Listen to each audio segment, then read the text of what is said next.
Whether it's going back to the Black Panthers, the free speech movement, Occupy Oakland, we fight back.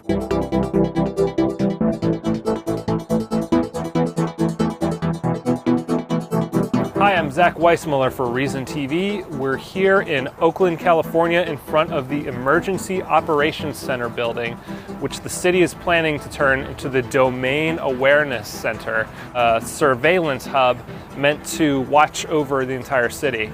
I'm here with Brian Hofer. He's an attorney affiliated with Oakland Privacy Working Group, which is challenging the surveillance issues related to the Domain Awareness Center. Just give us a rundown of what's going on here. My understanding is this started off as a homeland security project to kind of survey the ports into Oakland, and then it morphed into something bigger. What exactly happened? Beginning back in 2007 and 8, the Department of Homeland Security started handing out funds.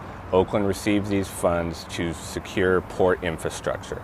That was its sole purpose. In 2009 and 10, suddenly, due to some very large mission creep, this project began to encompass the entire city of Oakland. It's going to have cameras, traffic feed, port cameras, real-time video feeds built in. Of the 73 fusion centers in existence right now, they're either city-only, and there's just a handful of those, or they're port. As some have called it, we're going to be the first NSA municipal outpost.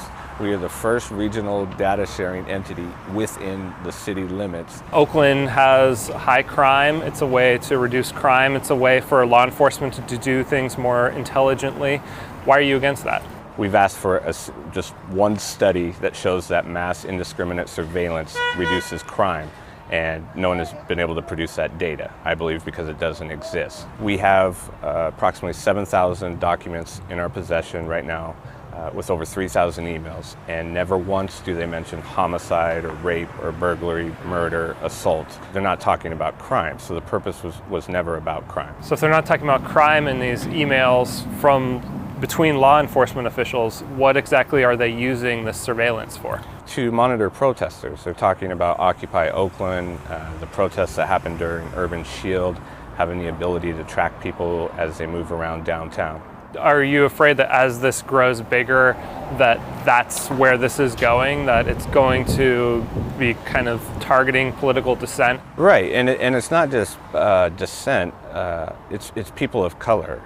There was at one time a proposal, which at the moment we've successfully defeated, but to put cameras all throughout Oakland Housing Authority, to put cameras all throughout Oakland Unified School District. It's the young, it's the people of color. Oakland is famous for having a horrible relationship between OPD and the citizens. Your group has estimated about an $11 million price tag just to build this center, and that money is coming from, we should mention, federal grants from the Department of Homeland Security. How do you come up with that price tag, and what are the kind of ongoing costs going to be? To be a little bit more precise, 10.9 million, and that's from the grants themselves. Those are the numbers coming out that have been approved. There's 5 phases of this project where each contract is worth X amount of dollars to reach that $10.9 million figure. This fusion center is funded by federal dollars, but it's run by local law enforcement. Do you see anything wrong with that kind of collaboration between the feds and local law enforcement? Well, it's absolutely a loss of local control. We were told last night by Mike O'Brien, the port head, that there is absolutely an expectation of data sharing on the feds' part. There are strings attached. This money does not come freely. It is not without cost. Right now, this is still in phase 1, which is primarily surveillance of the port. The next phase would expand that and start feeding different cameras from around the city, license plate readers. Let's imagine a future where this went forward and made it all the way through phase 5, where they have all the data that they want going into this center. What do you imagine an Oakland like that would look like? I think it would be amazingly conformist. The ACLU gave a great speech last night on even legal activities are reduced in frequency because you know you're being monitored. There was some Islamic activists that spoke last night. Being monitored, especially post 9/11, reduced attendance at their places of worship. You will only be comfortable doing things in public which are I don't know if I want to say vanilla, which you feel comfortable sharing with everyone. There won't be really that sense of personal identity anymore, because you will be under surveillance 24 hours a day everywhere you go. Fusion centers like this are opening in cities across the country.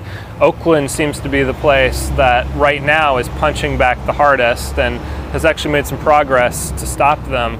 Is there anything about this city, about Oakland in particular, that has lended it to be the one to fight back? It's a little bit gritty here. Whether it's going back to the Black Panthers, the free speech movement, Occupy Oakland, we fight back. And I think that's why we became the first joint port municipal project. We were a testing grounds. Let's see what we can get away with in Oakland. Well, we're fighting back again. As the technology improves, it's inevitable that everyone, including law enforcement, is going to embrace it. It almost seems like a given that we're going to be surveilled. Do you feel like it's a given, or is it still worth it to fight these battles? I think it's absolutely worth it to fight these battles, not just out of my own self-interest. 15 states have introduced legislation brought basically by the 10th Amendment Center and Bill of Rights Defense Committee to prohibit use of state resources by the NSA facilities within their states. So I think the momentum is shifting the other way. The Snowden revelations, in addition to the other leaks, have really shown us it's time to turn this back. Obviously, this is not unique to Oakland. These centers are opening across the United States, all funded by the federal government. What does what happens here in Oakland portend for the rest of the nation?